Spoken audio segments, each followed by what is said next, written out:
David, you can't live in the basement forever, my mother sighed, setting down her fork at our weekly family dinner. You're 32 years old. When are you going to get a real job? I pushed the mashed potatoes around my plate, avoiding her eyes. Across the table, my sister Amanda smirked. She was wearing a new designer blazer, probably bought with her latest bonus as a senior investment banker. Leave him alone, Mom, she said, her voice dripping with fake sympathy. Not everyone can be successful.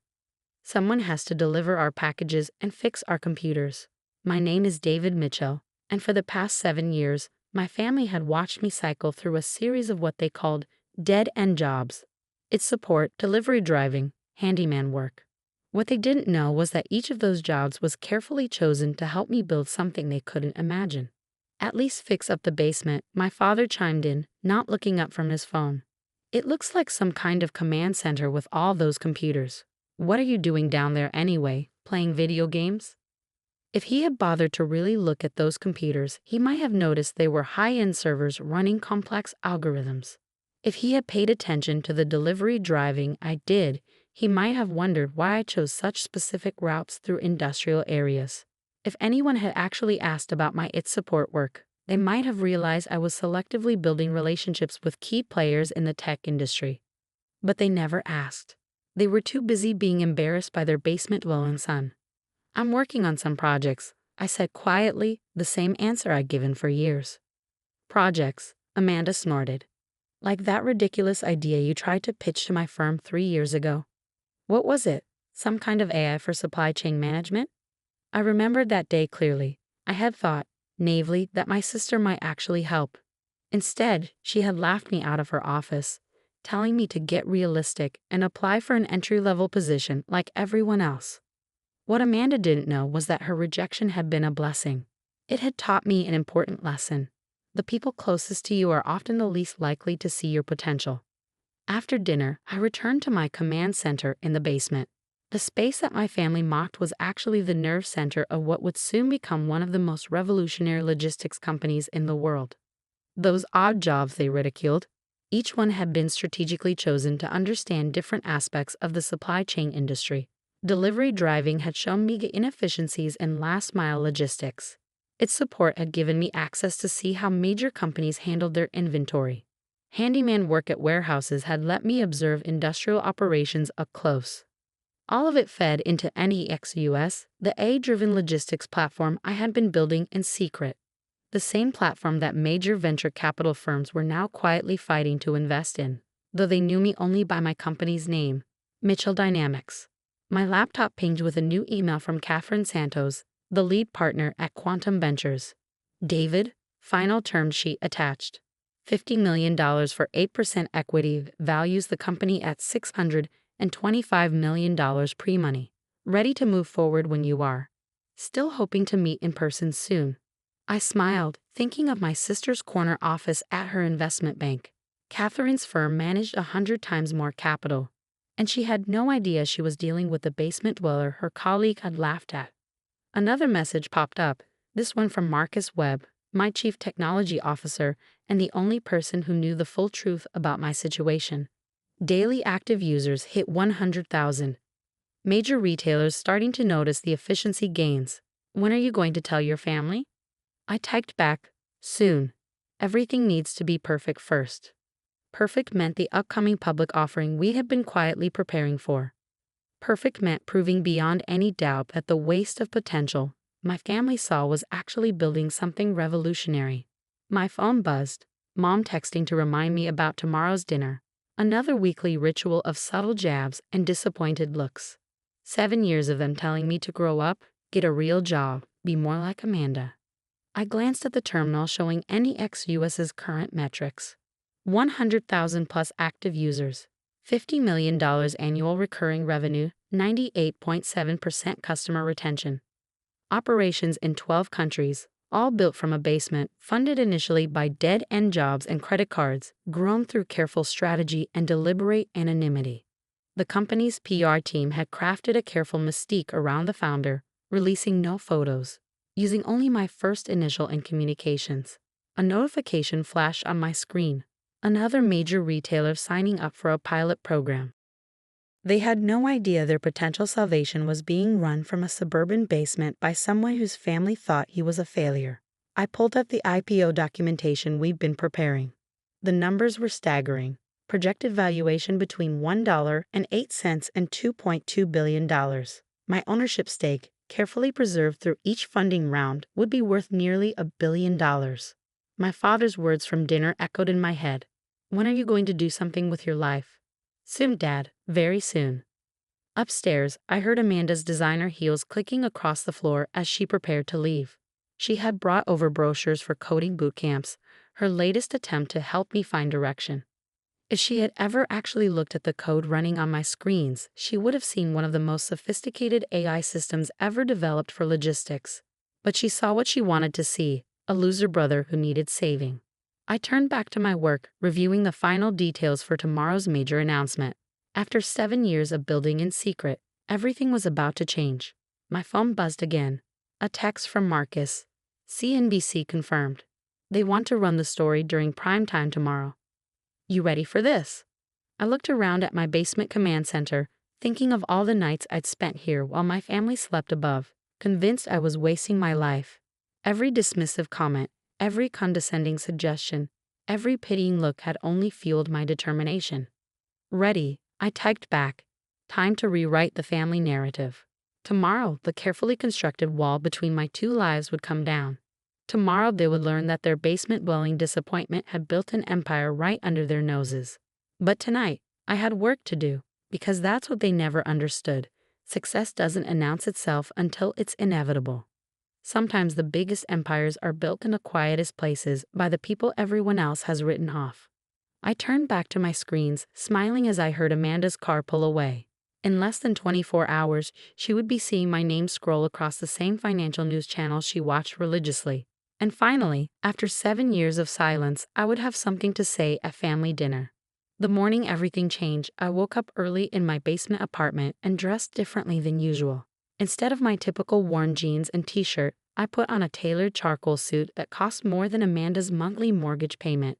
The same suit I had quietly delivered to a P.O. box, away from my family's prying eyes. At 9:00 a.m. sharp, my phone lit up with a message from Catherine at Quantum Ventures. Everything's set.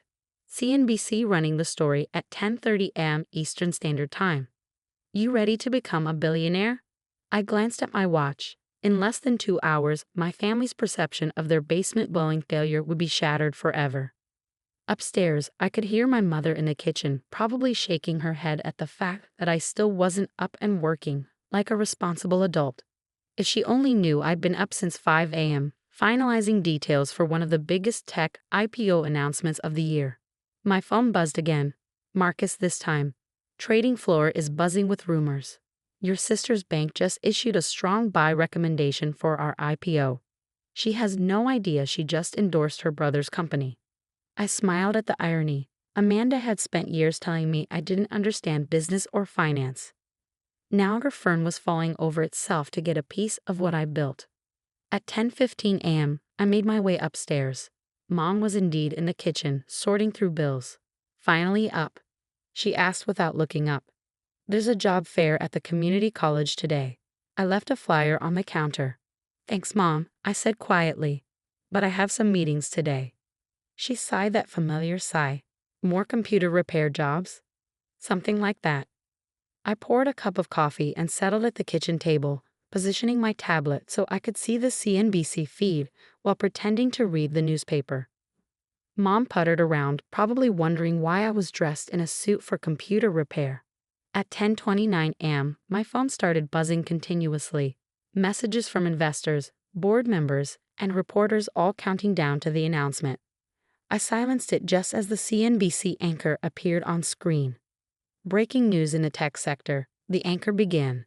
In what's being called the stealth success story of the year, logistics AI company Mitchell Dynamics has filed for an initial public offering, with an estimated valuation of $2 billion.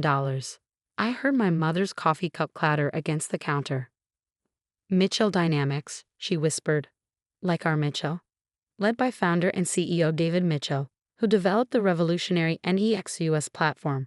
The anchor continued as my photo appeared on screen, A professional headshot taken weeks ago in secret. Mom's face went pale. She gripped the counter for support, staring at the TV in disbelief. David? She barely whispered. Is that you? I stood up, straightening my suit jacket. Yes, Mom, that's me. But you've been in the basement, doing odd jobs. I've been building a company, I corrected gently. Those odd jobs were research. Every delivery route, every aid repair, every warehouse visit. All of it helped me understand the problems I was solving. Her legs seemed to give out, and she sank into a chair. On a TV, the anchor was still talking. Revolutionary AI-driven logistics system already used by major retailers across 12 countries. My phone buzzed again. Amanda this time. I put it on speaker. David. She practically screamed. Why is your face on every screen in the trading floor? What's going on? Remember that ridiculous AI logistics idea you laughed at 3 years ago? I asked calmly, the one you said would never work. Silence on the other end. Your firm just issued a strong buy recommendation for it. I continued, though I suppose you weren't copied on that memo. I heard commotion in the background of her call. Probably the trading floor going crazy as the stock price was announced. This is impossible, she breathed. You live in Mom's basement. Not for much longer, I replied. Though it was an excellent place to build a billion-dollar company, no one looks too closely at the failure in the basement. Mom was still staring at the TV, where they were now showing graphics of many ex-US's growth metrics. All those computers downstairs, she murmured. Servers, I corrected. Running one of the most advanced AI systems in the logistics industry. My phone buzzed again. Dad this time. Son, we need to talk. I'm coming home early. The next hour was surreal. Amanda arrived first, still in her trading floor outfit, mascara smeared from what looked like tears. Why didn't you tell me? She demanded. I could have helped. Like you helped when I brought you the initial idea? I asked quietly, when you told me to get realistic and apply for an entry-level position. She flinched. I didn't know. No one knew, I said. That was the point. You all saw what you expected to see. A failure, a disappointment, someone who couldn't get his life together. None of you ever actually asked what I was building. Dad burst in next, his tie askew. David, my office is going crazy. My own son. Why didn't you say anything? I turned to face him directly. Would you have believed me? Or would you have tried to help by telling me to be more practical, get a real job, be more like Amanda? The silence that followed was deafening. My tablet pinged with an update. Mitchell Dynamics stock was up 200% in pre-market trading. My personal net worth had just crossed $1.5 billion. 7 years, I said into the silence. 7 years of lectures at dinner. 7 years of being the family embarrassment. 7 years of you all telling me to get my life together. Did none of you ever wonder why I didn't seem worried? Mom was still clutching her coffee cup, staring at the financial channels where my face kept appearing alongside words like tech visionary and revolutionary platform. But the delivery driving, the computer repairs, she stammered. Market research, I explained. Every delivery route showed me problems in logistics systems. Every computer repair job gave me access to see how companies handled inventory.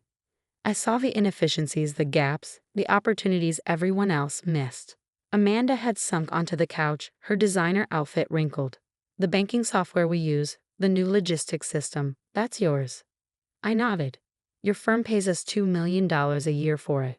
I believe you called it revolutionary in last month's team meeting. She put her head in her hands. Oh God. My phone buzzed again. Catherine from Quantum Ventures. Media wants a statement from the family. Your call on how to handle it. I looked at my shell-shocked family, my mother still gripping her coffee cup, my father looking like his world had turned upside down, Amanda seemingly aging years in minutes. Take your time processing this, I said, gathering my tablet. I have a company to run. Oh, and Mom, you can keep the job fair flyer. I'm good. As I walked toward the door, Dad finally found his voice. Son, wait. I turned back. Yes. We were wrong, he said simply. So very wrong. Yes, I agreed. You were. And now everyone knows it. I stepped out into the sunlight, my phone already buzzing with more congratulations and media requests. Behind me, through the window, I could see my family frozen in place, watching financial channels announce their basement-dwelling disappointment as the next tech billionaire. Sometimes success is the best revenge, but sometimes success is just the beginning of a much bigger story. 6 months after the day my family discovered their basement-dwelling disappointment was actually a tech billionaire, I sat in my new office on the top floor of the Mitchell Dynamics headquarters in downtown Seattle. The wall of windows offered a stunning view of the city skyline, a far cry from my basement command center, though I sometimes miss the quiet focus of that underground space. The morning's Wall Street Journal lay open on my desk. Mitchell Dynamics revolutionizes global logistics, stock up 400% since IPO. Below the headline was a photo of me in this very office, looking nothing like the failure my family had bemoaned for 7 years. My phone buzzed. Amanda, for the third time this week. Lunch today. Please? We need to talk. I've been avoiding these conversations, focusing instead on running my company. The transition from secret genius to public figure had been challenging enough without dealing with family dynamics. But perhaps it was time. Fine. I texted back. 1 p.m. My office. At precisely 1 p.m., Amanda stepped out of my private elevator, looking uncomfortable in a way I'd never seen before. Gone was the smug confidence she'd always worn like armor. Her designer clothes, once a symbol of her superiority, now seemed like an attempt to belong in a world where her little brother was worth more than every partner in her firm combined. Nice office, she said, trying for casual and failing. Different from the basement. The basement served its purpose, I replied, gesturing to one of the leather chairs facing my desk. Though I doubt you're here to discuss my real estate choices. She sat, fidgeting with her watch, a nervous habit I'd never seen in her before. David, I've been trying to find a way to apologize. For which part? I asked calmly. Laughing me out of your office? The years of condescension. The coding bootcamp brochures. She flinched. All of it. I was so sure I knew better, that my path was the only path to success. I never imagined. That's the problem, I interrupted. None of you imagined. None of you even tried to understand what I was building. You saw what you expected to see. The thing is, she continued, my firm is desperate to get me to arrange a meeting with you. They want to handle Mitchell Dynamics' investment banking needs. The same people who wouldn't give you 5 minutes 3 years ago now spend hours strategizing how to get your attention. I couldn't help but smile at the irony. And how does that make you feel, Amanda? Having to court your basement-dwelling brother's business? She looked down at her hands. Humbled. Embarrassed. But mostly sad that I missed the chance to be part of something amazing because I was too arrogant to see it. A notification popped up on my screen. Our eye had just landed another major client, a Fortune 500 retailer. Their CEO had probably spent more time researching my background than my own family ever had. You know what the hardest part was? I asked, turning back to Amanda. Not the long nights coding, not the stress of building something revolutionary. It was sitting at those family dinners, week after week, being treated like a cautionary tale when I knew what I was creating. Why did you tell us? She whispered. Would you have believed me? Or would you have tried to fix my life, interfere with my plans, insist I do things the right way like you? She had no answer for that. My phone buzzed. Mom this time. Sunday dinner? Please come. Dad's finally ready to talk. I showed the message to Amanda. They still don't get it, do they? They think everything can go back to normal, just with their formerly disappointing son now being successful. They're trying, Amanda said softly. We all are. It's just you've completely upended everything we thought we knew. About you, about success. About everything. I stood and walked to the windows, looking out at the city where my company was transforming how business worked. You know what success taught me? That the people who are quickest to judge are often the ones who understand the least. Just then, Marcus knocked and entered with a tablet. Sorry to interrupt, but you need to see this. The Wilson contract just came through. It's bigger than we expected. I glanced at the numbers and smiled. Another billion-dollar deal, larger than Amanda's entire investment bank would see this year. Thank you, Marcus, I said. Oh, and this is my sister Amanda. She used to tell me to get realistic about my career goals. Marcus, who knew the whole story, tried to hide his smirk. Interesting. I guess building a revolutionary AI platform wasn't realistic enough. Amanda had the grace to blush. After Marcus left, I turned back to my sister. Here's the thing about success, Amanda. It doesn't erase the past. Those 7 years of condescension, of being treated like a failure, they happened. The fact that I'm now a billionaire doesn't change how you all made me feel. I know, she said quietly, but can we try to build something new? A real relationship without the judgment? I considered her words. That depends. Are you here as a sister trying to reconnect, or as an investment banker trying to land a client?